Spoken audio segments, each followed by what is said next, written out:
അസീം നല്ല രസമായിട്ട് പാട്ട് പാടിയില്ലേ? നിങ്ങൾ പറയണം കേട്ടോ, പാടിയില്ലേ? പാടി. എന്നോട് പാട്ട് പാടാൻ പറഞ്ഞാൽ ഞാൻ പാട്ട് പാടും? ഞാൻ പാട്ട് പാടില്ല. പാട്ട് നന്നായി കേൾക്കും, പക്ഷെ പാട്ട് പാടില്ല. അപ്പൊ പാട്ട് പാടാത്തത് എൻ്റെ പരിമിതിയാണ്. ക്ലിയർ ആവുന്നുണ്ടോ? പക്ഷെ സമൂഹത്തിൽ എവിടെയോ പാട്ട് പാടാത്ത എന്നെ പരിമിതി ഉള്ളവനായിട്ട് സമൂഹം നോക്കിക്കാണുന്നില്ല. ശരിയോ തെറ്റോ? നിങ്ങളാ പറയേണ്ടത്. പാട്ട് പാടാൻ എനിക്കറിയില്ല, പാട്ട് നന്നായി കേൾക്കും, പക്ഷെ വളരെ സുന്ദരമായിട്ട് ഞാൻ പാട്ടൊന്നും പാടൂല. അസീം നുണയൊക്കെ പറയുന്നത് എനിക്ക് പിന്നെ മനസ്സിലായത്. ഞാൻ പാട്ടൊന്നും പാടൂല എന്ന് പറഞ്ഞിട്ട് അസീം നന്നായിട്ട് പാടി, അല്ലേ? നമ്മളെല്ലാവരും ആസ്വദിക്കുകയും ചെയ്തു. അതേ രൂപത്തിൽ ഞാൻ പാട്ട് പാടാറില്ല, പക്ഷെ പാട്ട് പാടാത്തത് എൻ്റെ ഒരു പോരായ്മയായിട്ട് പറയാറില്ല. പ്രിയപ്പെട്ടവരെ, ചിലർക്ക് ചലിക്കാൻ സാധിക്കും, ചിലർക്ക് ചലിക്കാൻ സാധിക്കുകയില്ല. അപ്പൊ ചലിക്കാൻ സാധിക്കുന്ന എന്നെക്കാളധികം ഒട്ടനവധി കഴിവുകളുള്ള ആളുകളാണ് ഈ കൂട്ടത്തിൽ ഇരിക്കുന്നത്. നിങ്ങളുടെ കണ്ണുകൾ പറയുന്നുണ്ട്. നിങ്ങൾ സാധാരണ ഇപ്പൊ ഇവിടെ അങ്ങനെ ഇരിക്കുന്നുണ്ടല്ലോ, ഇപ്പൊ ഇവിടെ ഇരിക്കുന്ന, ഇപ്പൊ നന്നായിട്ട് ചലിക്കാനും ഓടാനും ചാടാനൊക്കെ പറ്റുന്ന ആളുകളാണ് ഇരിക്കുന്നത് എങ്കിൽ ഇത്ര ശ്രദ്ധയോട് കൂടിയിട്ട് ഇരിക്കുവോ? സത്യത്തിൽ ഇരിക്കുവോ? ഇല്ലല്ലോ. അതിനിടയിലൊന്ന് മൊബൈലൊക്കെ നോക്കി, വാട്സപ്പൊക്കെ നോക്കി, ഇൻസ്റ്റ നോക്കി, അല്ലേ? സമയം കുറെ ചെലവാക്കും. നിങ്ങൾ എത്ര സുന്ദരമായിട്ടാണ് ഈ വിഷയങ്ങൾ നോക്കിക്കാണുന്നത്. അപ്പൊ മനുഷ്യർ എന്ന് പറഞ്ഞാല് എല്ലാവർക്കും എല്ലാ കഴിവുകളും ഇല്ല. ഞാൻ അറബി ഭാഷയിലാണ് ബിരുദെടുത്തിട്ടുള്ളത്. അപ്പൊ എന്റെ സംസാരത്തിൽ ചില അറബി പദപ്രയോഗങ്ങളൊക്കെ വരും. കുഴപ്പമില്ലല്ലോ? ഇല്ല. അപ്പൊ ഞാൻ അറബിയിലുള്ള പുസ്തകങ്ങൾ വായിക്കാനും അറബിയിലുള്ള സാധനങ്ങൾ ഉൾക്കൊള്ളാനൊക്കെയാണ് ഇഷ്ടപ്പെടുന്നത്. അപ്പൊ സ്വാഭാവികമായിട്ട് ആ സാധനങ്ങൾ വരുമല്ലോ. ദൈവം സൃഷ്ടിച്ച വ്യത്യസ്തങ്ങളായ മനുഷ്യ സൃഷ്ടികൾ എല്ലാവരുടെയും കേപ്പബിലിറ്റി എന്ന് പറയുന്നത് എന്താണ്? വ്യത്യസ്ത രീതിയിലാണ്. എന്റെ ശബ്ദം വ്യത്യാസമല്ലേ? നിങ്ങളുടെ ശബ്ദം വ്യത്യാസമല്ലേ? ഞാൻ പറയുന്നത് മനസ്സിലാവുന്നുണ്ടോ? എന്റെ ശബ്ദം വ്യത്യാസമുണ്ട്, എന്റെ രൂപം വ്യത്യാസമുണ്ട്, നിങ്ങളുടെ രൂപം വ്യത്യാസമുണ്ട്, എന്റെ പേര് വ്യത്യസ്തമാണ്, എല്ലാം വ്യത്യസ്തമാണ്. നമ്മളിങ്ങനെ വ്യത്യസ്തതയാണ് നമ്മുടെ ഏറ്റവും വലിയ ഐക്യം എന്ന് പറയുന്നത്. ഇന്ത്യയുടെ ഏറ്റവും വലിയ ഐക്യം എന്ന് പറയുന്നത് എന്താണ്? വ്യത്യസ്തതയാണല്ലോ. വ്യത്യസ്ത മതങ്ങള്, ജാതി, പ്രദേശം, ഇതെല്ലാമാണ് ഇന്ത്യയുടെ ഏറ്റവും വലിയ ഐക്യം എന്ന് പറയുന്നത്. അതേ രീതിയിൽ തന്നെ നമ്മുടെ കഴിവുകളും വ്യത്യസ്തമാണ്. അപ്പൊ ഒരാൾക്ക് മനുഷ്യന്റെ അടിസ്ഥാന ആവശ്യം എന്ന് പറയുന്നത്, യഥാർത്ഥത്തിൽ മനുഷ്യന്റെ അടിസ്ഥാന ആവശ്യം എന്താണ്? മനുഷ്യന്റെ അടിസ്ഥാന ആവശ്യം എന്താണ്? ഭക്ഷണോ? പിന്നെന്താ? പറഞ്ഞോളി, തെറ്റിക്കോട്ടെ. നമ്മുടെ അടിസ്ഥാന ആവശ്യം ഭക്ഷണം, പാർപ്പിടം, വസ്ത്രം, ഇതൊക്കെയാണോ? എവിടെയൊക്കെയോ നമ്മൾ എഴുതി പഠിച്ചിട്ടുണ്ട് മനുഷ്യന്റെ അടിസ്ഥാന ആവശ്യം എന്ന് പറയുന്നത് ഭക്ഷണമാണ്, പാർപ്പിടമാണ് എന്നൊക്കെ പഠിച്ചിട്ടുണ്ട്, അല്ലേ? ശരിക്ക് മനുഷ്യന്റെ അടിസ്ഥാന ആവശ്യം എന്ന് പറയുന്നത് സന്തോഷമാണ്. ശരി തെറ്റോ? ഒരു വീടില്ലെങ്കിലും സന്തോഷവാന്റെയാണെങ്കിൽ അവന് ജീവിക്കാൻ എന്തെങ്കിലും പ്രയാസമുണ്ടോ? ഇല്ലല്ലോ. ഇല്ല. ഒരു ജോലി ഇല്ലെങ്കിലും സന്തോഷത്തോടു കൂടി ജീവിക്കുന്നുണ്ടെങ്കിൽ പ്രശ്നമുണ്ടോ? ഇനി എല്ലാം ഉണ്ട്, സന്തോഷമില്ലെങ്കിലോ? എല്ലാം ഉണ്ട്, ഒരു സന്തോഷം ഇല്ലെങ്കിലോ? കഴിഞ്ഞില്ലേ? ജീവിതത്തിന് അർത്ഥമില്ലല്ലോ. കട്ടിലിൽ പോയി കിടക്കും, ഒന്നിങ്ങോട്ട് തിരിഞ്ഞു കിടക്കും, ഒന്ന് അങ്ങോട്ട് തിരിഞ്ഞു കിടക്കും, ഉറക്കം വരുന്നില്ല. എന്നാ നമുക്കോ? സന്തോഷമുള്ള ഒരു മനുഷ്യനെ സംബന്ധിച്ചോ കിടന്നാൽ സ്വസ്ഥമായിട്ട് ഉറങ്ങാൻ പറ്റും. ശരിയാണോ തെറ്റാണോ? ശരിയല്ലേ? അല്ലേ? ആണ്. അപ്പൊ ആ അർത്ഥത്തിൽ സന്തോഷം കിട്ടാൻ ഈ വീൽ ചെയറുകൾ എന്ന് പറയുന്നത് നമ്മുടെ പരിമിതി എന്ന് ആര് പറഞ്ഞോ? പറഞ്ഞവന്റെ പരിമിതിയാണത്. ഞാൻ പറഞ്ഞ മനസ്സിലായില്ല? സന്തോഷം കിട്ടാൻ നിങ്ങൾ ഈ വീൽ ചെയറിൽ ഇരിക്കുന്നുണ്ട് എന്ന് ആരെങ്കിലും പറഞ്ഞ, ഈ വീൽ ചെയർ എന്നത് പരിമിതിയാണ് എങ്കിൽ അത് ആരാണോ അങ്ങനെ ഒരു കാഴ്ചപ്പാട് വെച്ചത് അവന്റെ പരിമിതിയാണത്. ശരിയല്ലേ? അവന്റെ മൈൻഡിന്റെ പരിമിതിയാണ്. ഒരു പക്ഷെ സമൂഹത്തിൻ്റെതായിരിക്കാം, എന്റേതായിരിക്കാം, എല്ലാവരും ആയിരിക്കാം. കാരണം ഞാൻ നേരത്തെ പാട്ട് പാടില്ല എന്ന് പറഞ്ഞു, അതെന്റെ പരിമിതിയാ. എനിക്കത്രേ കഴിയുള്ളൂ, എന്നാ പാട്ട് ആസ്വദിക്കാൻ കഴിയും. അപ്പൊ ഈ രീതിയിൽ ഈ വീൽ ചെയറുകൾ എന്ന് പറയുന്നത് നിങ്ങളുടെ സ്വപ്നത്തിന്റെ ചിറകുകളാക്കി മാറ്റിയാൽ മതി. ക്ലിയർ ആവുന്നുണ്ടോ? സ്വപ്നത്തിന്റെ ചിറകുകൾ എന്ന് പറയുമ്പോ ഈ ഇരിക്കുന്ന ആളുകളിൽ പലതരം ആളുകളുണ്ടാവും. ചിലര് വിചാരിക്കും എനിക്കിതൊന്നും പറ്റൂലല്ലോ, അതുകൊണ്ട് ഞാൻ എൻ്റെ വീട്ടിലും അങ്ങോട്ട് എനിക്ക് പോകാൻ പറ്റുമോ, ഇങ്ങോട്ട് എനിക്ക് പോകാൻ പറ്റുമോ എന്ന് പറഞ്ഞിങ്ങനെ എനിക്കിതൊന്നും പറ്റൂല എന്ന് പറയുന്ന സ്വയം തോന്നലുണ്ടാവും. അത് അയാളുടെ നന്മയാണോ അയാളുടെ അസ്വസ്ഥതയാണോ അതിലുണ്ടാകുന്നത്? നിങ്ങൾ പറയും. അസ്വസ്ഥത അല്ലേ? അല്ലേ? എന്നാൽ ഞാൻ ഇവിടെ ഇരിക്കുന്നതാണ് എൻ്റെ ഏറ്റവും വലിയ വിജയം എന്ന് പറഞ്ഞാലോ? ഞാൻ 2 വ്യക്തികളെ പരിചയപ്പെടുത്തി തരാം. 2 വ്യക്തികൾ. ഒരു വ്യക്തി, എനിക്കിങ്ങനെ എല്ലാരെ പോലെ ഓടിച്ചാടി നടക്കാനൊന്നും പറ്റൂല, ഞാൻ എൻ്റെ വീട്ടിൽ മാത്രം ഇങ്ങനെ ഇരിക്കുന്നു, വീട്ടിൽ ജനലിൻ്റെ അടുത്തിരുന്നിട്ട് ജനൽ ഇങ്ങനെ പൊന്തിച്ച് ഇങ്ങനെ നോക്കുന്നു, എന്നിട്ട് ആരൊക്കെ വന്നത് നോക്കുന്നു, അവരൊക്കെ അദ്ദേഹത്തെ കാണാൻ വേണ്ടി അദ്ദേഹത്തിന്റെ അടുത്തേക്ക് വരുന്നു. അദ്ദേഹത്തിന്റെ ജീവിതത്തിൽ സ്വസ്ഥത ഉണ്ടാവോ? ഒരാള്. രണ്ടാമത്തെ ആൾ എവിടെ ഇരിക്കുന്ന സമയത്തും അദ്ദേഹം എന്ത് ചെയ്യുന്നു? വീട്ടിലെല്ലാവരെയും വിളിക്കുന്നു, ഫോണൊക്കെ എടുത്തിട്ട് നിങ്ങൾ എവിടെയുള്ളത്, എന്തൊക്കെയാണ് വിശേഷങ്ങൾ, കുടുംബ ഗ്രൂപ്പുകളിലും മറ്റൊക്കെ നന്നായി ചർച്ചയൊക്കെ പങ്കെടുത്ത് നിങ്ങൾ നാളെ 26-ാം തീയതി വീട്ടിലേക്ക് വരണം കേട്ടോ എന്നൊക്കെ പറഞ്ഞ് ക്ഷണിച്ച് വളരെ ആക്റ്റീവായി നിലനിൽക്കുന്നു. അവനും അവന്റെ റൂമിൽ തന്നെയാണ്. പ്രശ്നമുണ്ടോ? അവന്റെ മനസ്സെന്ന് പറയുന്നത് അവൻ അവിടെ ഇരിക്കുന്ന സമയത്ത് വരെ അവൻ എന്ത് ചെയ്യുന്നുണ്ട്? എല്ലാവരുമായുള്ള ബന്ധങ്ങൾ ചേർക്കുന്നുണ്ട്. ശരിയോ തെറ്റോ? അപ്പൊ അവനെ സംബന്ധിച്ചിടത്തോളം വേറൊരാളുടെ, ഇപ്പൊ അസീം മറ്റൊരുത്തന്റെ പ്രശ്നം അല്ലെങ്കിൽ നിങ്ങൾ വേറൊരാളുടെ പ്രശ്നം എടുത്ത് ഉദ്ധരിക്കുന്ന സമയത്ത് നിങ്ങൾക്ക് കിട്ടുന്ന സമാധാനം എന്താ അറിയോ?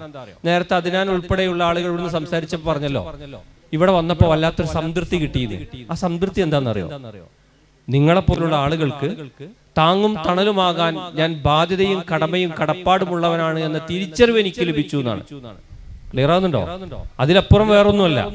ആ തിരിച്ചറിവ് ലഭിച്ച് ഇത് ചെറിയൊരു സംഘമാണെങ്കിൽ ഈ സംഘത്തെ ഇനിയും കുറെ കൂട്ടിയിട്ട് മുന്നോട്ട് പോകണം എന്ന കാഴ്ചപ്പാടാണ്.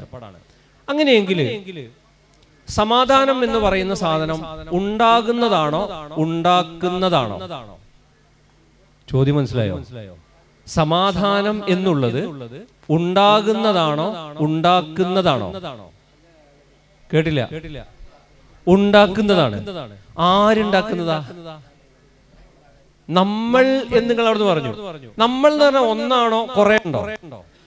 ഞാൻ. ഓക്കെ. അപ്പൊ നമുക്ക് സമാധാനം ഇല്ല എന്ന് പറയുന്നതിന്റെ ഉത്തരവാദി ആരാ? നമുക്ക് സമാധാനം ഇല്ല എന്ന് പറയുന്നതിന്റെ ഉത്തരവാദി ആരാ? ഞാൻ തന്നെയല്ലേ? അപ്പൊ എനിക്ക് സമാധാനം ഉണ്ടാക്കണമെങ്കിൽ ഞാൻ എന്ത് ചെയ്യണം? ഞാൻ അധ്വാനിച്ചാ പോരെ? എന്റെ ചിന്തയെ ഒന്ന് മാറ്റി ചിന്തിച്ചാ പോരെ? അല്ലേ? ഇപ്പോ എന്റെ സുഹൃത്ത് ഷഫീഖിനെ എനിക്ക് അടുത്ത പരിചയമുള്ള, ചെറിയൊരു ഉദാഹരണം വെച്ച് പറയാം. ഷഫീഖിനെ എനിക്ക് അടുത്ത പരിചയമുള്ള ഒരാളാണ്. കോഴിക്കോട് ടൗണിൽ വെച്ച് വയനാട്ടുകാരനായ ഞാൻ ഷഫീഖിനെ കണ്ടു. ഷഫീഖ് എന്റെ അടുത്തേക്ക് ഓടി വന്ന സമയത്ത് ആ ഷഫീഖ് എന്തൊക്കെയാണെന്ന് ചോദിച്ചു. ഞാൻ വേഗം ഓടിപ്പോയി. അപ്പൊ ഷഫീഖിന് എന്താ ചെയ്യാ തോന്നുക? ഇവന് എന്തായി? അല്ലെങ്കിൽ ഇവിടെ വെച്ച് കണ്ടിട്ട് നോക്ക്, കോഴിക്കോട് നിന്നും മലപ്പുറത്ത് നിന്നൊക്കെ നല്ല ബന്ധമുള്ള എന്നെ ഇവിടെ വെച്ച് കണ്ടിട്ട് മൂപ്പര് മൈൻഡ് ചെയ്തില്ല എന്നൊരു തോന്നൽ ഷഫീഖിന്റെ മനസ്സിൽ വന്ന ഷഫീഖിന്റെ സമാധാനം പോയില്ലേ? എന്നാ ഷഫീഖ് തിരിച്ചു ചിന്തിച്ചാലോ? അബ്ദുൽ ജലീൽ അങ്ങനെയല്ല. എന്നെ കണ്ടാൽ ഏത് സമയത്തും എന്നോട് ബന്ധവും അടുപ്പൊക്കെ കാണിക്കുന്ന ആളാണ്. ഇപ്പൊ അദ്ദേഹത്തിന് എന്തോ ഒരു തിരക്കുണ്ട് എന്ന് ചിന്തിച്ചാലോ? അവന് സ്വസ്ഥമായി കിടന്നുറങ്ങിക്കൂടെ? ഇങ്ങനെ നമ്മുടെ ചെറിയ ചെറിയ കാര്യങ്ങൾ കൊണ്ട് നമ്മുടെ മനസ്സ്, നമ്മൾ എവിടെ വീൽ ചെയർന്നല്ല ഓടി നടക്കുന്ന പുറത്ത് നിൽക്കുന്ന നിങ്ങൾക്ക് വേണ്ടി ഇങ്ങോട്ട് കയറുന്ന സമയത്ത് തന്നെ ചെറിയ ചെറിയ വളണ്ടിയേഴ്സിനെ കണ്ടോ നിങ്ങൾ? ഇല്ലേ? ഞാൻ ഇങ്ങോട്ട് കയറി വരുന്ന സമയത്ത് വലിയ നാളെയുടെ പ്രതീക്ഷകളാണ്. 4-ാം ക്ലാസ്സിലും 5-ാം ക്ലാസ്സിലൊക്കെ പഠിക്കുന്ന ചെറിയ കുട്ടികൾ വളണ്ടിയർ എന്നുള്ള ബാഡ്ജ് ഇട്ടിട്ടുണ്ട്. ആ ബാഡ്ജ് എന്ന് പറഞ്ഞാൽ ഞാൻ ഈ പണികൾ ചെയ്യാൻ എന്താണ് തയ്യാറാണ്. അല്ലേ? ഭാവിയുടെ പ്രതീക്ഷകളാണല്ലോ അവർ. ആ പ്രതീക്ഷകളാകുന്ന മക്കള് പിന്നെ ഇങ്ങനെ ഓരോ പണികൾ ചെയ്യുന്ന സമയത്ത് അവർക്കൊരു സ്വസ്ഥതയും സമാധാനവും ഉണ്ട്. എന്നാൽ ഓടിച്ചാടി നടക്കുന്ന മനുഷ്യന്മാര് രാത്രിയിൽ ഒരാൾക്കൊരു പനി വന്നാൽ പറയും, എന്താ ചെയ്യാ, ഒരു സമാധാനവും ഇല്ല, ഒരു സ്വസ്ഥതയും ഇല്ല, എൻ്റെ ഒരു വിധിയാണ് ഇങ്ങനെ, അങ്ങനെയൊക്കെ പറയുന്ന ആളുകൾ നിങ്ങൾ കണ്ടിട്ടില്ലേ? ആ മനുഷ്യന് പരിമിതി ഉണ്ടോല്ലേ? ആ മനുഷ്യനെ എന്തുള്ളൂ? ആ മനുഷ്യനെ പരിമിതിയുള്ളൂ. നമ്മൾ ഇവിടെ ഇരിക്കുന്ന സമയത്ത് എനിക്ക് ഇങ്ങനത്തെ ഒരു പ്രശ്നവുമില്ല. ഇതെനിക്ക് ചലിക്കാൻ പറ്റുന്നില്ല എന്നുള്ളത് എനിക്ക് പാട്ട് പാടാൻ പറ്റാത്തതുപോലെ ഒരു പരിമിതിയാണ്, മറ്റൊരു കഴിവാണ്. എനിക്കിതിനപ്പുറം കുറെ കഴിവുകൾ എന്റെ സൃഷ്ടാവായ നാഥൻ എനിക്ക് എന്ത് ചെയ്തിട്ടുണ്ട്? നൽകിയിട്ടുണ്ട്. ആ കഴിവ് ഏത് എന്ന് കണ്ടെത്തിയിട്ട് ഒന്നിൽ നിന്ന് ഒന്നിലേക്ക് അടുത്ത് സമാധാനം കണ്ടെത്തുന്ന ആളായിട്ട് മാറാൻ എനിക്ക് സാധിക്കണം. അങ്ങനെ ചിന്തിക്കുന്നതാണോ ബുദ്ധി? അതല്ല ഞാൻ ആദ്യം പറഞ്ഞ ചിന്തയാണോ ബുദ്ധി? ഇങ്ങനെ ചിന്തിക്കുന്നതല്ലേ? അല്ലേ? അങ്ങനെ ചിന്തിക്കുന്നത് ഇപ്പൊ നിങ്ങൾ ആലോചിച്ച് നോക്കൂ. പിന്നെ ഈ ആലുവ എന്ന് പറയുന്ന ഒരു പ്രദേശത്ത് ആലുവ എന്ന് പറയുന്ന ഒരു പ്രദേശത്ത് ഏറ്റവും വലിയ പൈസക്കാരനാരാണ്, സമ്പന്നരാരാണ് നോക്കിയാൽ കണ്ടെത്താൻ പറ്റുമോ? ലോകത്തിലെ ഏറ്റവും വലിയ ധനാഢ്യനുണ്ട്, ഇന്ത്യയിലെ ഏറ്റവും വലിയ ധനാഢ്യന്മാരുടെ ലിസ്റ്റുകളുണ്ട്, കേരളത്തിലെ ധനാഢ്യന്മാരുണ്ട്, അല്ലേ? എറണാകുളം ജില്ലയിലുണ്ട്, എന്റെ കൊച്ചു ജില്ലയായ വയനാട്ടിലുണ്ട്. പറയാറുണ്ട് ഏറ്റവും വലിയ സമ്പത്തുള്ള ആസ്തിയുള്ളത് ആരാണെന്ന് പലപ്പോഴും എന്ത് ചെയ്യാൻ പറ്റും?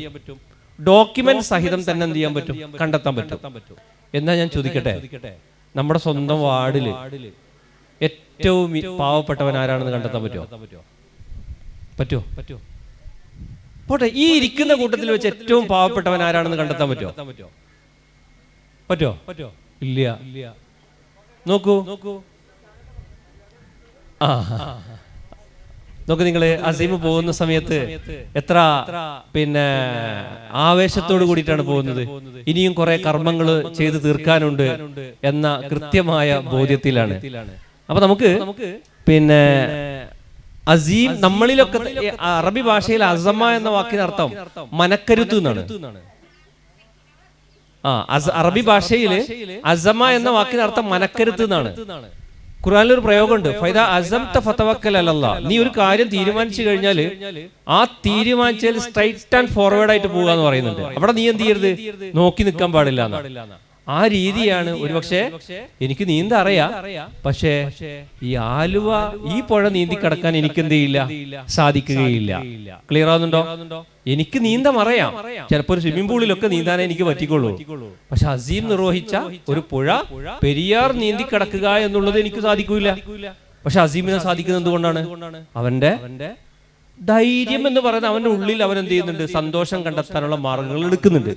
ഇതെന്തുകൊണ്ട് നമുക്ക് എടുത്തുകൂടാ? ഞാൻ നേരത്തെ ചോദിച്ചതുപോലെ ഈ പ്രദേശത്തെ ഏറ്റവും വലിയ പണക്കാരൻ ആരാണെന്ന് നമുക്ക് കണ്ടെത്താൻ പറ്റുന്നില്ല എങ്കിൽ, ഈ പ്രദേശത്തെ ഏറ്റവും പാവപ്പെട്ടവൻ കണ്ടെത്താൻ സാധിക്കുന്നു എങ്കിൽ, ഈ പ്രദേശത്തെ ഏറ്റവും പാവപ്പെട്ടവൻ ആരാണെന്ന് കണ്ടെത്താൻ പറ്റൂല. നിങ്ങൾ ആലോചിച്ച് നോക്കൂ. അപ്പൊ എന്റെ മനോഭാവത്തെ ഞാൻ ചിട്ടപ്പെടുത്തേണ്ടത് മുകളിൽ ഇരിക്കുന്ന ആളുകളിലേക്ക് നോക്കിട്ടോ. ഇപ്പൊ ഇവിടെ തന്നെ ഇരിക്കുന്ന ആളുകളുടെ ഒരു മനോഭാവം ഞാൻ പറയാം. ഇപ്പൊ നമ്മുടെ ഇവിടെ ചുവപ്പ് കസേരയിൽ വന്നിരിക്കുന്ന ആളുകൾക്ക് വേണമെങ്കിൽ ചിന്തിക്കാം. നോക്ക്, നിങ്ങളുടെ പേരെന്തായിരുന്നു? ഷാഹിദ അല്ലേ? ഷാഹിദക്ക് സ്വന്തമായിട്ട് കൈകൊണ്ട് ചലിപ്പിച്ച് പോകാൻ പറ്റുന്ന വീൽ ചെയർ ഉണ്ട്, എനിക്കതില്ല എന്ന് ചിന്തിച്ചാലോ? അദ്ദേഹത്തിന് ടെൻഷനല്ലേ ഉണ്ടാകുക? നിങ്ങളുടെ പേരെന്താ? സജീബ്. ഒരു ഉദാഹരണം പറയാൻ എളുപ്പമുള്ള രണ്ടാളെ പറയട്ടോ. അപ്പൊ സജീബിന് ചിന്തിക്കാം, സജീബ് അങ്ങനെ ചിന്തിക്കുന്നു എന്നല്ലേ പറഞ്ഞു. സജീബിന് ചിന്തിക്കാം, ഷാഹിദക്ക് വിരലുകൾ കൊണ്ട് ചലിപ്പിച്ചുകൊണ്ട് എന്ത് ചെയ്യാൻ പറ്റും? വീൽ ചെയർ സ്വന്തമായി പോകാൻ പറ്റും. എനിക്ക് ആ സാധനം കിട്ടിയില്ലല്ലോ. ചിന്തിച്ചൂടെ? ഷാഹിദ ചിന്തിക്കുന്ന എന്താണെന്നറിയോ? ഇതിന്റെ ബാറ്ററി കഴിഞ്ഞാൽ നിന്ന് എനിക്ക് വലിയ റോട്ടിലേക്കൊന്നും പോകാൻ പറ്റൂല. സർ, നിങ്ങളുടെ പേര്? എൽദോസ് ഏട്ടനെ നോക്കിയിട്ട് പറയാണ്, എൽദോസ് ഏട്ടന് ഇവിടുന്ന് എവിടേക്കൊക്കെ പോകാം, ഈ സാധനം വെച്ച് എവിടേക്കൊക്കെ പോകാം എന്ന് ചിന്തിച്ചൂടെ? സ്വസ്ഥത കിട്ടുമല്ലേ? ഇല്ല. അല്ല, അങ്ങനെ ചിന്തിച്ചാൽ സ്വസ്ഥത കിട്ടുമോ? ഇല്ലല്ലോ. നമ്മളെ ചിന്തകൾ മുഴുവൻ അങ്ങനെയല്ലേ വരുന്നത്.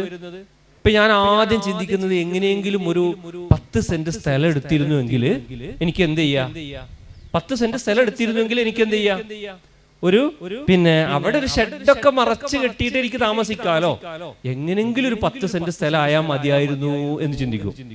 കുറച്ച് കഴിയുമ്പോഴോ ഒരു തറ കെട്ടണം, പിന്നെ ഇങ്ങനെ വീട് വെക്കണം. അതൊക്കെ ഇങ്ങനെ കഴിഞ്ഞിട്ട് ഒന്ന് കോൺക്രീറ്റ് കഴിഞ്ഞാൽ അതിൻ്റെ ഉള്ളിൽ സമാധാനം തീരുന്നുണ്ടോ? അവസാനം അലർജിയാണ്, ഫുള്ള് പൊടിയാണ്. അതുകൊണ്ട് നിലമൊക്കെ ഒന്ന് എന്ത് ചെയ്യണം? ടൈലിടണം. മനുഷ്യൻ മരിക്കുന്നത് വരെ വീടിന്റെ എല്ലാ പണിയും കഴിഞ്ഞു. കുറച്ചു നേരം ഇങ്ങനെ ഇരുന്നിട്ട് നമ്മൾ ആലോചിക്കും, ഈ കട്ടിൽ ഇങ്ങനെയല്ലല്ലോ വേണ്ടത്, അതൊന്ന് തിരിച്ചിട്ടാൽ, എന്റെ സ്റ്റഡി ടേബിൾ ഒന്നും ഇങ്ങോട്ട് മാറ്റിയിട്ടാൽ. ചിന്തിക്കാത്ത ആരും കൂട്ടത്തിലില്ലല്ലോ. നമ്മൾ ഇങ്ങനെ ഇഷ്ടങ്ങളും ആഗ്രഹങ്ങൾക്ക് പുറകിൽ സഞ്ചരിക്കുകയാണ്. അവിടെ എന്റെ ജീവിതത്തിൽ ഇതൊന്നും അല്ല സ്വസ്ഥതയും സമാധാനവും എനിക്ക് നൽകുന്നത് എന്ന രീതിയിൽ എന്നെക്കാൾ താഴ്ന്ന കുറെ മനുഷ്യരുണ്ടെന്ന് ചിന്തിച്ചാലോ? ഇപ്പൊ ഇവിടെ തന്നെ എൽദോസേട്ടൻ ചിന്തിക്കുകയാണ്. ഒരു ഉദാഹരണം പറയാണ്, എനിക്ക് ഈ വണ്ടിയിൽ ഇവിടെയൊക്കെ കറങ്ങാൻ പറ്റും, എന്നാൽ ഷാഹിദാക്ക്, ഒരു ഉദാഹരണം, ഷാഹിദാക്ക് ഇവിടെ മാത്രം ഈ ഏരിയയിലേ പോകാൻ പറ്റുള്ളൂ. ഞാൻ എത്ര ഭാഗ്യവാൻ. ചിന്തിച്ചൂടെ? ചിന്തിക്കാൻ പറ്റും. അതേ സമയത്ത് ചിന്തിക്കുകയാണ്, സജീബിന് എന്ത് ചെയ്യാൻ കഴിയുന്നില്ല, ആ കസേരയിൽ ഇരിക്കുക, അല്ലാതെ ഇങ്ങനെ ചലിക്കാൻ പറ്റൂല, ഒരാളുടെ സഹായം വേണമെന്ന് ചിന്തിക്കുകയാണ്. അദ്ദേഹം ചിന്തിക്കുന്നത് എന്താണോ, ഇങ്ങനെ എഴുന്നേറ്റ് ഇരിക്കാൻ എനിക്ക് പറ്റുന്നുണ്ടല്ലോ, അത് പറ്റാത്ത മനുഷ്യർ ഇവിടെ എത്ര ആളുകളുണ്ട് എന്ന് ചിന്തിച്ചാലോ? നമുക്ക് പ്രശ്നമുണ്ടോ? സർ, നിങ്ങളെ പേര് ഇബ്രാഹിം സാഹിബ് പറഞ്ഞു നോക്ക്, ഞാൻ പറയുന്നതിന് ഇടയിൽ കിടന്നിട്ട് പറഞ്ഞു ഒരു പ്രശ്നമില്ല എന്ന് പറഞ്ഞു. അത് ഉള്ളിൽ നിന്നുള്ള വാക്കല്ലേ, നമുക്കൊരു പ്രശ്നം ഉണ്ടാവില്ല. അതുകൊണ്ടാണ് ലോകഗുരു നബി സല്ലല്ലാഹു അലൈഹി വസല്ലം പറഞ്ഞൊരു വാക്ക്, ഉൻദുറു ഇലാ മൻ ഹുവ അസ്ഫല മിൻകും. നിങ്ങളുടെ മനോഭാവത്തെ നിങ്ങൾ ബിൽഡ് ചെയ്യേണ്ടത് നിങ്ങളെക്കാൾ മുകളിലുള്ളവരിലേക്ക് നോക്കിയിട്ടല്ല. നിങ്ങൾ ആരിലേക്ക് നോക്കിയിട്ടാണ്? അസ്ഫല മിൻകും, താഴ്ന്നവരിലേക്ക് നോക്കണം. നിങ്ങളെക്കാൾ മുകളിലുള്ളവർക്ക് നിങ്ങൾ നോക്കിയിട്ടുണ്ട് എങ്കിൽ നിങ്ങൾക്ക് എന്തുണ്ടാവില്ല? സമാധാനം ഉണ്ടാവില്ല. അപ്പൊ നമുക്ക് സമാധാനം ഉണ്ടാകണമെങ്കിൽ ലോകഗുരു നമ്മോട് പഠിപ്പിക്കുന്നു, എവിടേക്ക് നോക്കണം? നമ്മളെക്കാൾ കഷ്ടതയുള്ളവരുടെ നോക്കണം. എന്നിട്ട് കഷ്ടതയുള്ളവരുടെ നോക്കിക്കഴിഞ്ഞാൽ അടുത്ത് ചെയ്യേണ്ടത് എന്താ? ശരിയാട്ടോ, എന്നെക്കാളും പ്രയാസ മൂപ്പർക്ക്. ഇപ്പൊ ഏതുപോലെ അറിയോ? തൊട്ടടുത്ത വീട്ടിലേക്ക്, നമ്മുടെ വീട്ടിൽ കറണ്ട് ഇല്ലെങ്കിൽ നമ്മൾ എപ്പോഴും പറഞ്ഞ ഉദാഹരണല്ലേ, അടുത്ത വീട്ടിലേക്ക് നോക്കിയാൽ സമാധാനമായി, അവിടെയും കറണ്ട് ഇല്ല എന്ന് പറയില്ലേ? ആ രീതിയിലല്ല.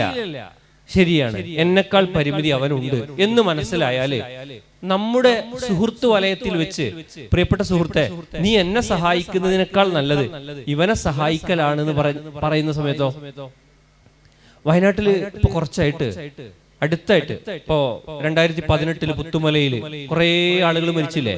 ഇപ്പൊ എന്റെ തറവാട്, ഞാൻ ജനിച്ചു വളർന്ന തറവാട്, എന്റെ ഉമ്മയുടെ കുടുംബത്തിലെ 19 വീടുകൾ, ഇതൊക്കെ പൂർണ്ണമായിട്ടും എന്തായി? മണ്ണോട് ചേർന്നു പോയി. മരിച്ചതിലൊക്കെ നമ്മുടെ കുടുംബക്കാരൊക്കെ ഉണ്ട് പുത്തുമലയിൽ. അത് കഴിഞ്ഞ് ഞങ്ങൾ ഉണ്ടാക്കിയ വീടടക്കമുള്ള ആ പ്രദേശത്തുള്ള ചൂരൽമല മൊത്തം പോയി അല്ലേ? അപ്പൊ ഇതിനിടയിൽ 2-3 സ്വഭാവമുള്ള മനുഷ്യരെ കണ്ടിരുന്നു. ഒരാൾ അടുത്തേക്ക് നമ്മളൊരു അടിസ്ഥാന ആവശ്യമുണ്ട് എന്ന് പറഞ്ഞിട്ട് പോകുന്ന സമയത്ത്, ഇതാ നിങ്ങൾക്ക് ഇന്നൊരു സാധനം ഞങ്ങൾ വാങ്ങിച്ചു തരുന്നുണ്ട്, അത് ആവശ്യമുണ്ടോ ചോദിക്കുന്ന സമയത്ത് വാങ്ങി വെക്കും. ഒരേ വീട്ടില് 6-7 കട്ടിലുകളൊക്കെ വാങ്ങി വെച്ച മനുഷ്യന്മാരെ കണ്ടിട്ടുണ്ട്. എന്നാൽ മറുഭാഗത്ത് എനിക്കൊരു വാടകയ്ക്കൊരു സ്ഥലം കിട്ടിയിട്ടില്ലേ? ഭൂരിഭാഗം മനുഷ്യരും അങ്ങനെ കേട്ടോ, ഭൂരിഭാഗം മനുഷ്യരും അങ്ങനെയാണ്. എനിക്ക് വാടകയ്ക്കൊരു സ്ഥലം കിട്ടിയിട്ടുണ്ടല്ലോ, ഇത് കിട്ടാത്ത എന്റെ അയൽപക്കത്തുള്ള ആൾ ഇപ്പോഴും ക്യാമ്പിൽ കിടക്കുന്നുണ്ട്, നിങ്ങൾ അവിടെ കൊണ്ടുപോയി കൊടുക്ക്, എനിക്കിതിനിപ്പോ യോഗ്യനല്ല. നമ്മളെ കണ്ണ് നിറഞ്ഞു പോകുന്ന അവസരങ്ങൾ പ്രിയപ്പെട്ടവരെ ഫീൽ ചെയ്തിട്ടുണ്ട്. ഏത് രൂപത്തിൽ എന്ന് അറിയോ? ഒരു അടിസ്ഥാന ആവശ്യമായിട്ട് എന്തെങ്കിലും കാര്യങ്ങൾ കൊണ്ടുപോയി കൊടുക്കുന്ന സമയത്ത് എനിക്ക് ഇത്ര നല്ല ഫോണ് വേണ്ട.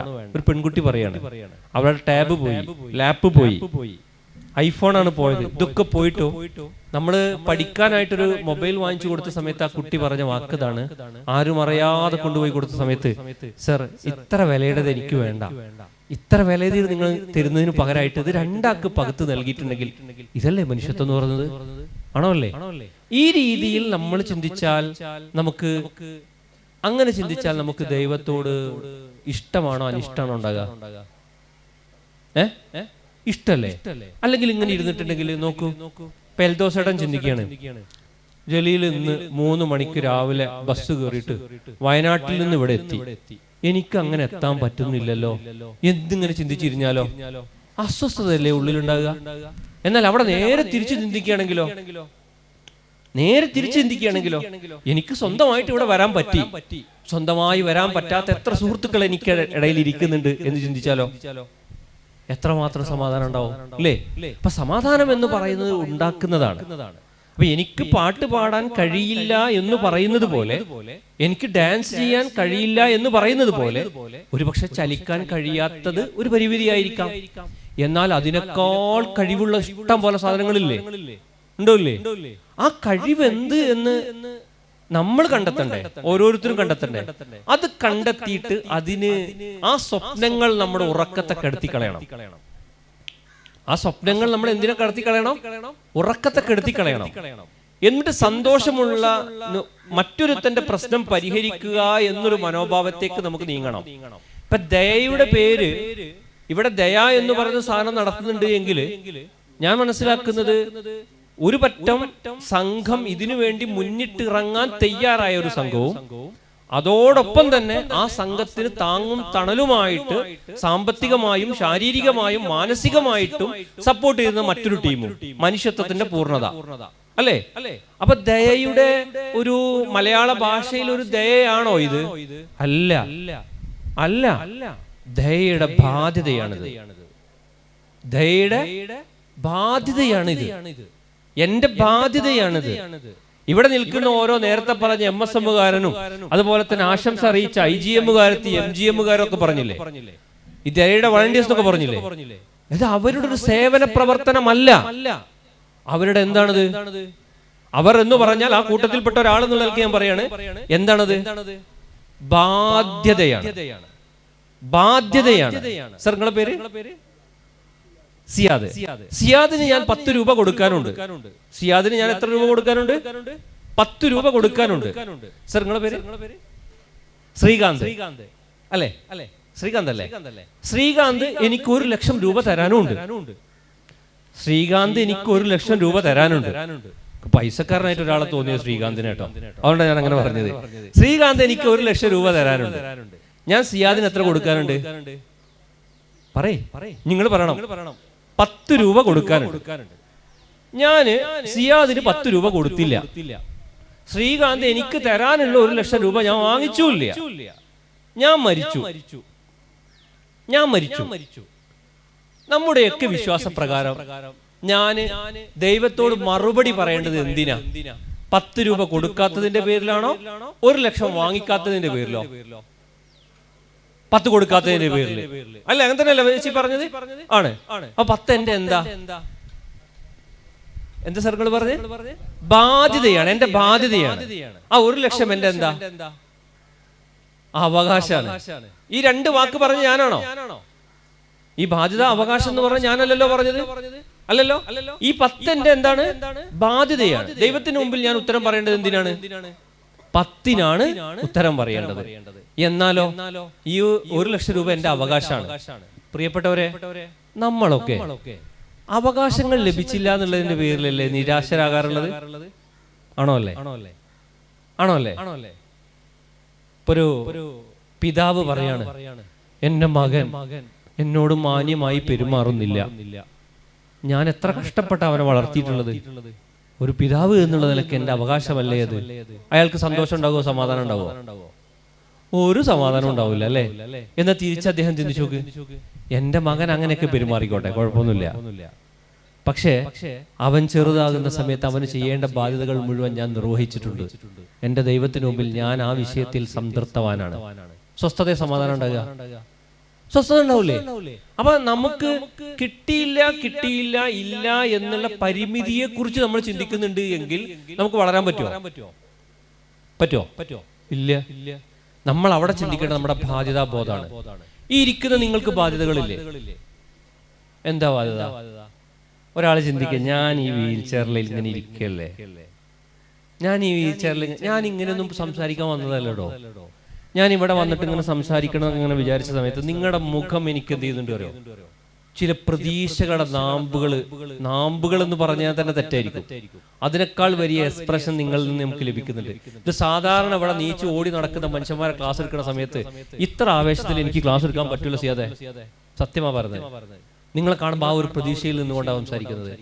ഞാൻ പറയട്ടെ, നിങ്ങൾക്ക് ബാധ്യതയില്ലേ? ഉണ്ടല്ലോ. ഞാൻ നേരത്തെ പറഞ്ഞതുപോലെ നമ്മളെക്കാൾ പ്രയാസപ്പെടുന്ന ഒരുത്തന്റെ പ്രയാസം നീക്കാൻ നമ്മൾ ഇറങ്ങിയിട്ടുണ്ടെങ്കിലോ? നിങ്ങൾ പിന്നെ അറബി ഭാഷയില് സൂറത്ത് മാഇദയിലെ 32-ാമത്തെ വചനമുണ്ട്. മൻ ഖതല നഫ്സൻ ബിഗൈരി നഫ്സിൻ. ആരെങ്കിലും ഒരാൾ അന്യായമായി മറ്റൊരുത്തനെ കൊന്നിട്ടുണ്ട് എങ്കിൽ അവൻ ലോകത്തുള്ള മുഴുവൻ മനുഷ്യന്മാരെയും കൊന്നതിന് സമം.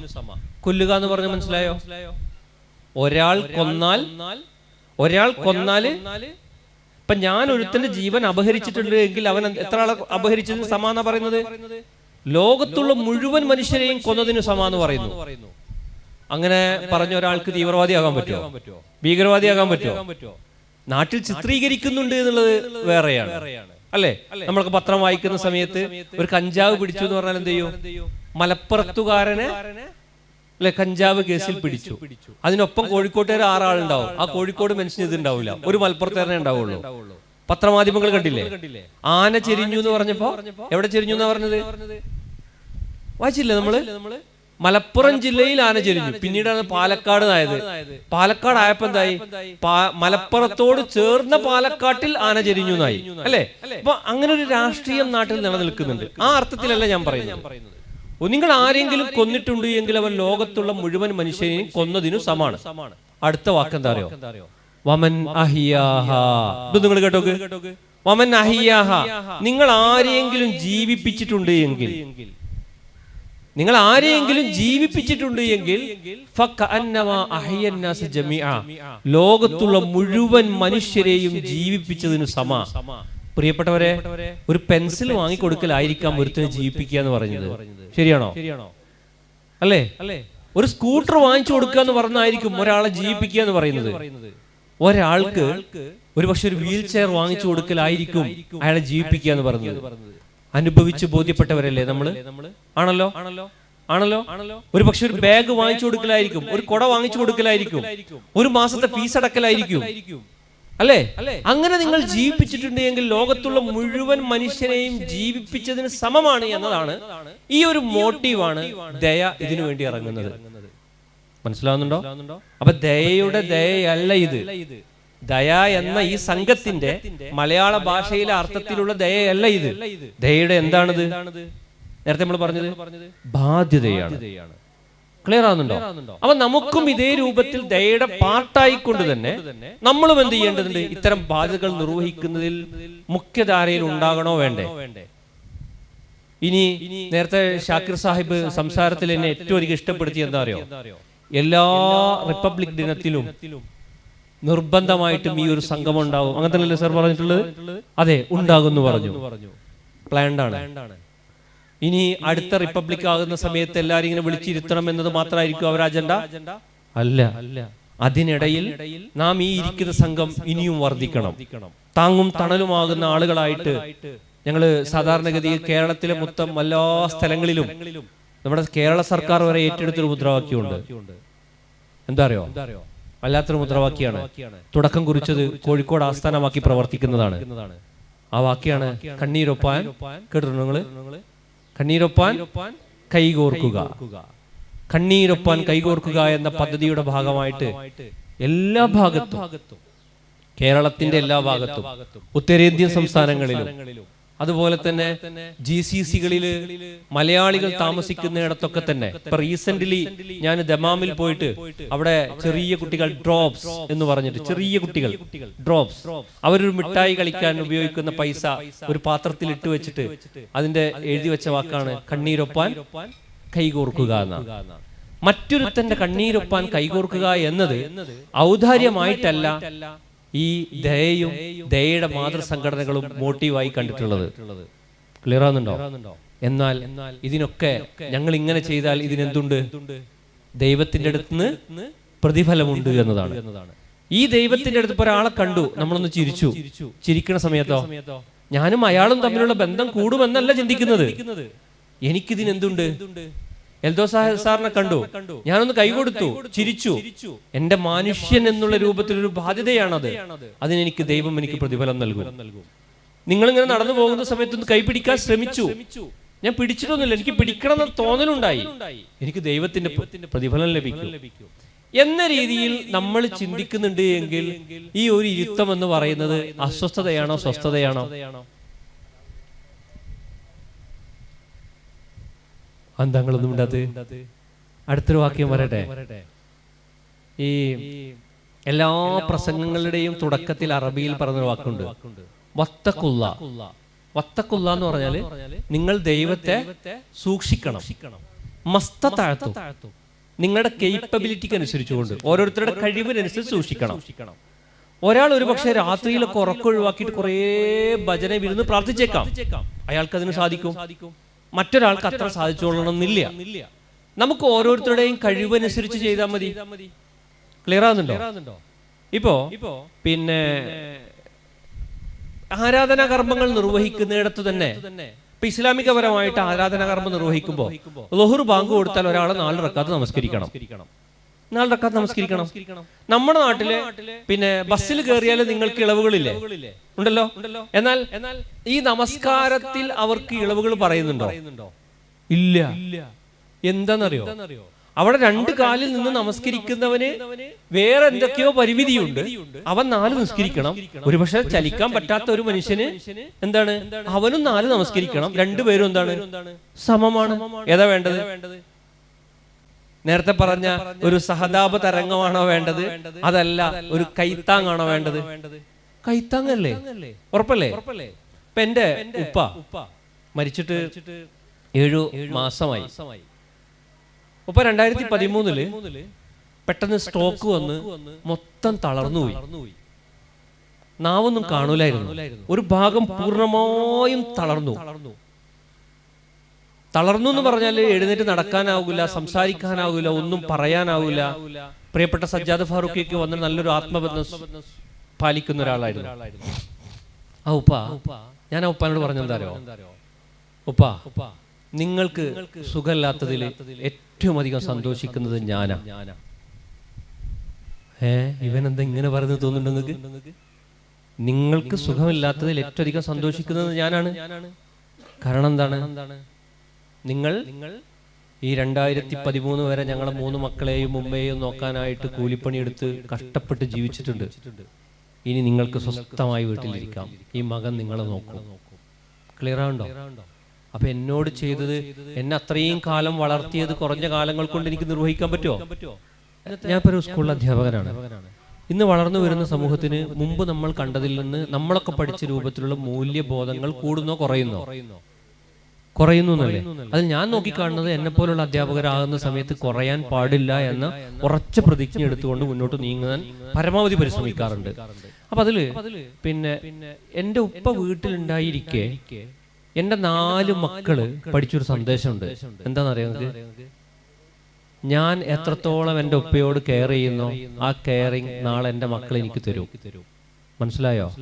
ഉറപ്പല്ലേ? നിങ്ങൾ ഒരു വീട്ടിലുണ്ടെങ്കിൽ, നിങ്ങൾ അങ്ങനെ ചിന്തിച്ചിട്ടുണ്ടോ എനിക്കറിയില്ല. നിങ്ങളൊരു വീട്ടിലുണ്ടെങ്കിൽ ആ വീട്ടുകാരല്ലേ ഏറ്റവും അധികം നിങ്ങൾക്ക് വേണ്ടിയിട്ട് അധ്വാനിക്കുന്നത്? പലരും കഷ്ടപ്പെടുന്നുള്ള വേടൊക്കെ പറയില്ലേ? അവർക്ക് ആർക്കെങ്കിലും കഷ്ടപ്പെടുന്നത് തോന്നാറുണ്ടോ ഉമ്മ? ഇല്ലല്ലോ. ഉറപ്പല്ലേ? ഉറപ്പാ. ഞാൻ പറഞ്ഞത് എന്താ വെച്ചാൽ, എൻ്റെ ഒരു അനിയനുണ്ട്. ആ അനിയന് 10-30 വയസ്സിന്റെ അടുത്തായിട്ടുണ്ട്. ഇപ്പോഴും എൻ്റെ 2ാം ക്ലാസ് പഠിക്കുന്ന മകളുടെ ആ ഒരു മാനസികാവസ്ഥ അവനില്ല. അമ്മാവന്റെ മോളുടെ കസിൻ. അപ്പൊ അവനെ അമ്മായിയും അമ്മാവനെ കൊണ്ടു നടക്കുന്നത്, ഞാൻ പറയുന്ന വാക്കെന്താ വെച്ചാല്, ദൈവം നിങ്ങളെ കരങ്ങളിൽ ഏൽപ്പിച്ചു. ഈ എന്തില്ലാത്ത, കളങ്കമില്ലാത്ത, കാപ്പട്യമില്ലാത്ത ഈ കുട്ടിയെ വളർത്താൻ വേറെ ആരും ഏൽപ്പിച്ചില്ല. ദൈവം നിങ്ങളെ തെരഞ്ഞെടുത്ത്. അവർക്ക് സങ്കടം ഉണ്ടാവുമോ? ഇല്ലല്ലോ. അപ്പൊ ഞാനില്ല ഉമ്മ എന്ന് ചോദിച്ച സമയത്ത് ഉമ്മയുടെ കണ്ണുകൊണ്ട് വിടർന്നിട്ട് അമ്മ പറഞ്ഞില്ലേ ഇല്ല എന്ന്. മോനെ നോക്കുന്നതിൽ പ്രയാസമില്ലാതെ. അപ്പൊ നിങ്ങളുടെ വീട്ടിൽ നിങ്ങൾ അങ്ങനെ ഒരാളുണ്ടെങ്കിൽ, എന്റെ അനിയത്തിയുണ്ട് ഷബു, അവൾ ഇതേമാതിരിയാ, അമ്മായിയുടെ മകള്. അപ്പൊ അവൾ ആ വീട്ടിൽ അവൾ ഉണ്ടെങ്കിൽ ഒരു എനർജിയാണ്. അപ്പൊ ആ വീട്ടിലുള്ള ആളുകളൊക്കെ എന്തായിരിക്കും? മൂല്യബോധം പഠിക്കൂല്ലേ? പഠിക്കൂലേ? പരസ്പര സഹായിക്കണമെന്ന മൂല്യബോധം പഠിപ്പിക്കാൻ ആ വീട്ടിൽ നിങ്ങൾ ഉണ്ടാകുന്നു എന്നത് ആ വീട്ടിൽ എന്താണ്? കാരുണ്യമാണ്. അങ്ങനെ ചിന്തിച്ചിട്ടുണ്ട് എപ്പോഴെങ്കിലും? നമ്മൾ നിരാശയിൽ ചിലപ്പോൾ ഇങ്ങനെ ചിന്തിക്കും. ഈ സിനിമകളിലും അതുപോലെ സ്ക്രീനിലൊക്കെ കണ്ടിട്ട് ചിന്തിക്കും, ഞാൻ ഇങ്ങനെ ആയതുകൊണ്ട് എൻ്റെ വീട്ടുകാർക്ക് കഷ്ടപ്പാടായില്ലേ, പ്രയാസമായില്ലേ? അങ്ങനെ ചിന്തിക്കാറുണ്ടോ നിങ്ങൾ? ഇല്ലല്ലോ. വീട്ടുകാർക്ക് ആർക്കെങ്കിലും അങ്ങനെ തോന്നാറുണ്ടോ? ഒരിക്കൽ പോലും തോന്നാറില്ല. ഉണ്ടോ? ഇല്ല. എന്നാൽ അവിടെ നമ്മുടെ ചിന്ത ഇങ്ങനെ ഉണ്ടായാലോ, ഞാൻ കാരണം എൻ്റെ കുടുംബം, എൻ്റെ സമൂഹം, എൻ്റെ സമുദായം, എൻ്റെ സംഘം, എൻ്റെ പ്രദേശം ഈ നന്മയുടെ നിറവിൽ നിന്നുകൊണ്ട്, ഇവിടെ ഈ കുട്ടികളൊക്കെ തന്നെ പിന്നെ എന്ത് ചെയ്യുന്നു? ഈ ബാഡ്ജൊക്കെ തൂക്കിയിട്ട് നിൽക്കുന്നു എന്ന് പറഞ്ഞാൽ ഭാവിയിൽ നന്മയുടെ വാഗ്ദാനങ്ങളായിട്ട് ഇവർ മാറണമെങ്കിൽ അതിനൊരു കാരണം ഞാനാണെന്ന് ചിന്തിച്ചാൽ ഇത് പരിമിതിയാണോ? അതല്ല, ഇത് വ്യത്യസ്ത കഴിവാണോ? അല്ലേ? ആണല്ലോ. ഏറ്റവും വലിയ തിരിച്ചറിവല്ലേ? പണ്ടൊക്കെ വാഹനങ്ങളിൽ എഴുതി വെച്ചിരുന്ന ഹാൻഡിക്യാപ്ഡ് എന്നല്ലായിരുന്നോ? ഇപ്പോഴോ ഡിഫറെന്റ്ലി ഏബിൾ അല്ലേ? വ്യത്യസ്ത കഴിവുള്ള ആളുകളാണ്. ഈ കഴിവ് സ്വയം കണ്ടെത്തി അതിന് പരിപോഷിപ്പിക്കാൻ പണിയെടുക്കണം. ക്ലിയർ ആയോ? അവസാനമായിട്ട് നമ്മളൊക്കെ ദൈവവിശ്വാസികളല്ലേ? നമ്മുടെ ദുഃഖം, സങ്കടങ്ങള് ഇതൊക്കെ ഇങ്ങനെ പറയാൻ സുഖാണെന്ന് പറയില്ലേ? ചില സമയങ്ങളിലുണ്ടാണ് പ്രയാസങ്ങൾ. ഇപ്പൊ നിങ്ങൾ ഇങ്ങനെ കുറെ നേരം ഇരിക്കുന്ന സമയത്തൊക്കെ വേദനയൊക്കെ ഉണ്ടാവില്ലേ ചില ശരീരത്തിലൊക്കെ? ആ ശയിക്കുന്ന സമയത്ത് നിങ്ങൾ വെറുതെ അങ്ങനെ ആലോചിച്ച് നോക്ക്. ഇപ്പൊ ഒരു അറബി ഭാഷയിൽ തന്നെ പറയാം ഹത്ത ഷൗക്കത്ത് യുഷാക്കുഹ എന്ന് പറയുന്ന പ്രയോഗമുണ്ട്. നിങ്ങൾക്കൊരു മുള്ള് തറച്ചാൽ നിങ്ങൾ ക്ഷമിച്ചാൽ വരെ നിങ്ങൾക്ക് അതിനെന്തുണ്ട്? പ്രതിഫലമുണ്ട്. അപ്പൊ നിങ്ങൾക്ക് പ്രതിഫലം എത്ര മാത്രം ഉണ്ടാവും എന്ന് ആലോചിച്ച് നോക്ക്. ആ ചിന്ത വേണം കേട്ടോ അവിടെ. എന്റെ ഒരു വിധിയാണിത്, എന്റെ ഒരു കഷ്ടപ്പാടാണിത്, എനിക്ക് മാത്രം ഇങ്ങനെ ഉള്ളതെന്നുണ്ടെങ്കിൽ അതുണ്ടാവുമോ? ഇല്ല. ഞാൻ സഹിക്കുന്ന ഓരോ പ്രയാസത്തിനും എന്റെ കാരുണ്യവാനായ ദൈവം എനിക്ക് എന്ത് ചെയ്യുന്നുണ്ട്? പ്രതിഫലം നൽകുന്നുണ്ട് എന്ന് ചിന്തിച്ചാലോ? എന്ന് ചിന്തിക്കുന്നുണ്ട് എങ്കിൽ ദിവസവും അനേകം 2 കൈയും കാലും വെച്ച് ഓടി നടക്കുന്നവർ നേടിയെടുക്കുന്നതിനേക്കാൾ അധികം പ്രതിഫലത്തിന്റെ കൂമ്പാരങ്ങൾ നേടിയെടുക്കാൻ ഭാഗ്യം ലഭിച്ച ഭാഗ്യവാന്മാരല്ലേ നിങ്ങൾ? ആണോ? അല്ലേ? ആണല്ലോ. അപ്പൊ നമ്മൾ ചിന്തിക്കാൻ, നമ്മൾ എന്തിനെയാണ് നമ്മൾ ട്യൂൺ ചെയ്യേണ്ടത്? നമ്മുടെ ചിന്തകളെ നമ്മൾ എന്ത് ചെയ്യണം? ട്യൂൺ ചെയ്യണം. സഹൽ ഇങ്ങനെ ഇരിക്കുമ്പോ ആലോചിക്കുമ്പോ അല്ല മൂപ്പർക്ക് ഇങ്ങനെ വയനാട്ടിൽ നിന്ന് പറഞ്ഞു പോകാലോ, അതല്ല. എനിക്ക് ഏതാ സമാധാനം കിട്ടുന്നത്, സ്വസ്ഥത കിട്ടുന്നത്? അല്ല, നിങ്ങൾ തന്നെ പറഞ്ഞ വാക്കുണ്ട്, സമാധാനം ഉണ്ടാകുന്നതാണോ വെച്ചപ്പോ എന്താ ഉത്തരം പറഞ്ഞ്? ഉണ്ടാക്കുന്നതാന്ന് പറഞ്ഞില്ലേ? ആ ഉണ്ടാക്കാൻ നമ്മൾ പണിയെടുത്തിട്ടില്ലെങ്കിലോ? അതിലിങ്ങനെയുള്ള ചിന്തകൾ ഉണ്ടാകുക. എന്നിട്ട് നമ്മുടെ എവർലാസ്റ്റിംഗ് കരിയർ എന്ന് പറയില്ലേ, മരിച്ചു കഴിഞ്ഞ് മറ്റൊരു ലോകത്ത് വരുന്ന സമയത്ത് ദൈവനാഥൻ എനിക്ക് ഇതിന് പ്രതിഫലം നൽകുമെന്ന് പറഞ്ഞാൽ നിങ്ങൾ ആലോചിച്ച് നോക്കൂ, എത്ര പ്രയാസം സഹിച്ചാലോ ആ പ്രയാസങ്ങൾക്കൊക്കെ എനിക്ക് പുണ്യം കിട്ടുമെന്ന് ചിന്തിച്ചാലോ വലിയൊരു ചിന്തയായിരിക്കും. ഇനി എനിക്ക് നിങ്ങളോടൊന്നും പറയാനില്ല, എനിക്ക് ഒറ്റ കാര്യം പറയാനുള്ളൂ. എനിക്ക് പാട്ടുപാടാൻ അറിയില്ല, അതെന്റെ പരിമിതിയാണ്. അതേ രീതിയിൽ തന്നെ നിങ്ങൾക്ക് എന്ത് ചെയ്യാൻ കഴിയില്ല. ഒരു പക്ഷെ ഞാൻ ചലിക്കുന്നത് പോലെ ചലിക്കാൻ കഴിഞ്ഞുകൊള്ളണമെന്നില്ല. അത് നിങ്ങളുടെ പരിമിതിയാണ്. അത് ആ രീതിയിൽ ചിന്തിച്ചു കഴിഞ്ഞാൽ നമ്മളൊക്കെ പരിമിതിയുള്ളവരാണ്.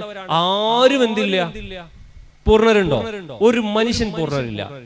ഇനി സമൂഹം പൂർണ്ണർ എന്ന് വിശേഷിപ്പിച്ച കയ്യും കാലക്കെട്ട് നടക്കുന്ന കുറച്ച് ആളുകളുണ്ടല്ലോ. ഇവിടെ ഇത് ദയയുടെ ഒക്കെ സംഘാടകർ എന്ന് പറഞ്ഞിട്ട് അങ്ങോട്ടും ഇങ്ങോട്ടും വെള്ളം കൊണ്ടൊക്കെ നടക്കുന്നുണ്ടല്ലോ. ഇവരോട് പറയാനുള്ളത് എന്താണെന്ന് അറിയോ? പ്രിയപ്പെട്ടവരെ, ഞാൻ നേരത്തെ സൂചിപ്പിച്ചതുപോലെ ഈ ദയ എന്ന് പറയുന്നത് കാരുണ്യവാനായ ദൈവത്തിന്റെ ദയ നിങ്ങൾക്ക് മേൽ, നമുക്ക് മേൽ പെയ്തിറങ്ങണമെങ്കിൽ ഈ നമ്മുടെ സുഹൃത്തുക്കളെ നമ്മോട് ചേർത്ത് വെച്ചുകൊണ്ട് നമ്മുടെ ബാധ്യതയായിട്ട്, ളുഹുർ നമസ്കാരം ബാധ്യതയാണെന്ന് പറഞ്ഞതുപോലെ നിങ്ങൾ അസർ നമസ്കരിക്കുന്നതും നോമ്പെടുക്കുന്നതും സക്കാത്ത് കൊടുക്കുന്നതും ബാധ്യതയാണെന്ന് പറഞ്ഞതുപോലെ തന്നെ ഇത് ബാധ്യതയായി നോക്കിക്കാണാൻ നമുക്ക് സാധിക്കണം. പാരമ്പര്യമായിട്ട് നമ്മളത് കണ്ടിട്ടുണ്ട്.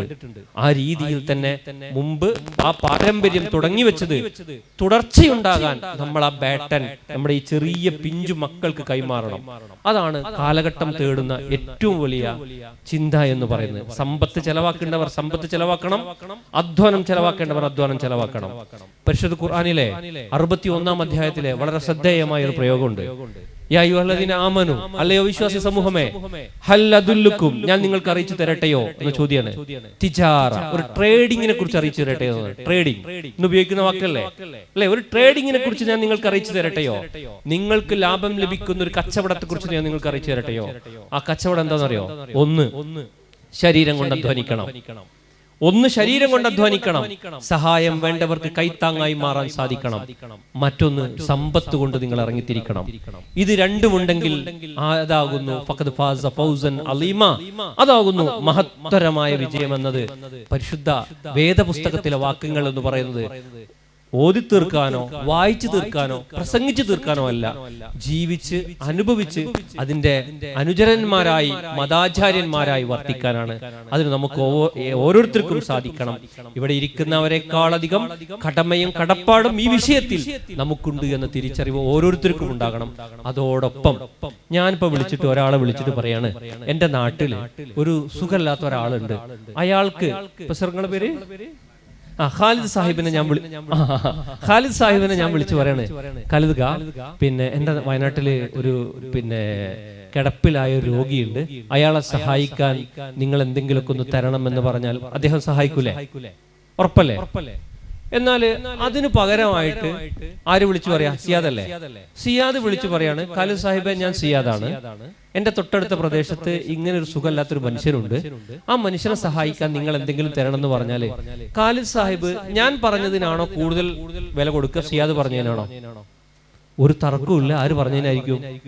സിയാദ് പറഞ്ഞതിനായിരിക്കും അല്ലേ? ഉറപ്പല്ലേ? കാരണം എന്താണ്? സിയാദിന്റെ ഏറ്റവും വലിയ ക്വാളിറ്റി എന്ന് പറയുന്നത്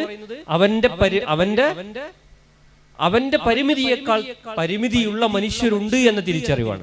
ക്ലിയർ ആവുന്നുണ്ടോ? ആ രൂപത്തിൽ ഈ ദയ കുടുംബത്തിലെ അംഗങ്ങളായി നമ്മൾ വർത്തിക്കുക. പരസ്പരം അങ്ങോട്ടും ഇങ്ങോട്ടും നമ്മൾ എന്ത് ചെയ്യുക? നമ്മുടെ സഹായങ്ങളും സഹകരണങ്ങളും മനസ്സും സ്നേഹവും പങ്കുവെക്കുക. നിങ്ങളുടെ തുറന്നു പറച്ചിലുള്ള, തുറന്ന് സംസാരിക്കാനുള്ള ഒരു വേദിയായി ദയയെ നോക്കിക്കാണുക. അതിന് ദയാവരിയായ നാഥൻ സഹായിക്കട്ടെ. അതോടൊപ്പം ഇന്ന് റിപ്പബ്ലിക് ദിനമാണ് അല്ലേ? നമുക്ക് എല്ലാവർക്കും കൂടി ഒരു റിപ്പബ്ലിക് ദിനത്തിന്റെ പ്രതിജ്ഞ കൂടി, സംസ്ഥാനത്തിന്റെ വിവിധ ഭാഗങ്ങളിൽ എടുക്കുന്ന പ്രതിജ്ഞ. എനിക്ക് തോന്നുന്നു കേരളത്തിലെ 76 സെന്ററുകളിൽ നടക്കുന്നുണ്ട്. എന്റെ ജില്ലയിൽ 3 സ്ഥലത്ത് നടക്കുന്നുണ്ട്. ആ 76 സെന്ററിൽ നടക്കുന്നതിൽ ഇവിടെ എടുക്കുന്ന ഒരു പ്രതിജ്ഞ എന്ന് പറഞ്ഞത് വീൽ ചെയറിൽ ഇരുന്നു കൊണ്ട് നടക്കുന്ന പ്രതിജ്ഞ ഇവിടെ മാത്രമായിരിക്കും. ആ അവസരങ്ങൾ നമ്മൾ ഉപയോഗപ്പെടുത്തണോ വേണ്ടേ?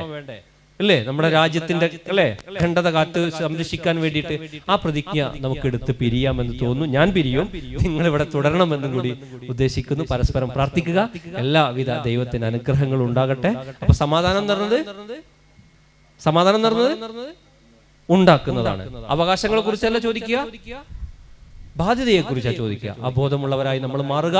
അതിന് ദൈവം നമ്മൾ അനുഗ്രഹിക്കുമാറാകട്ടെ. അസ്സലാമു അലൈക്കും വറഹ്മത്തുള്ളാഹി.